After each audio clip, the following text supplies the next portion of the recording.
Ja si osobne myslím, že po tej olympijskej sezóne toto bola asi najlepšia sezóna, ktorú sme zažili.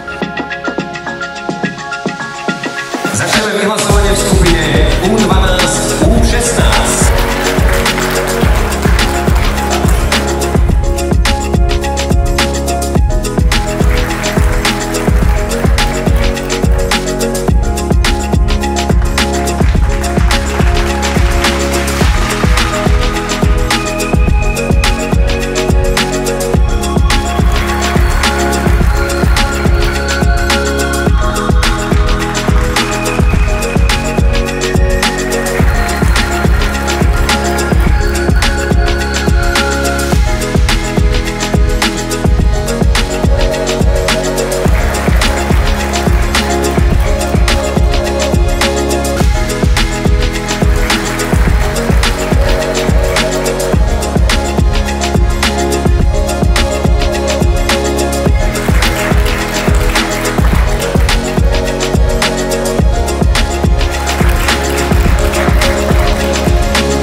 Chcel by som sa vám poďakovať za ocenenie profesionálna roka. Dúfam, že moja tvrdá práca tu na Floride sa vyplatí v roku 2024 a dosiahnem všetky ciele, ktoré mám stanovené pre seba.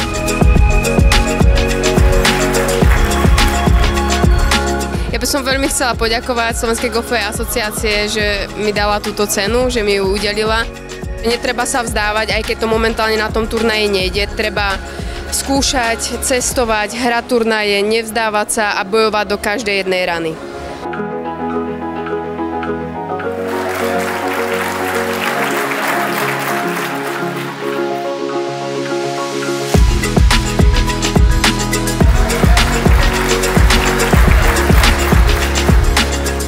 Pozdravujem vás všetkých z George Washington University v DC, kde práve končím svoj posledný semester golfový za túto školu.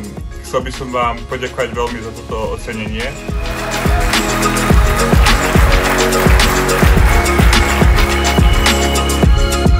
Získanie ocenenia Slovenská golfistka roka pre mňa veľmi veľa znamená a chcela by som sa veľmi pekne poďakovať všetkým ľuďom, ktorí pri mne počas tohto roka stáli.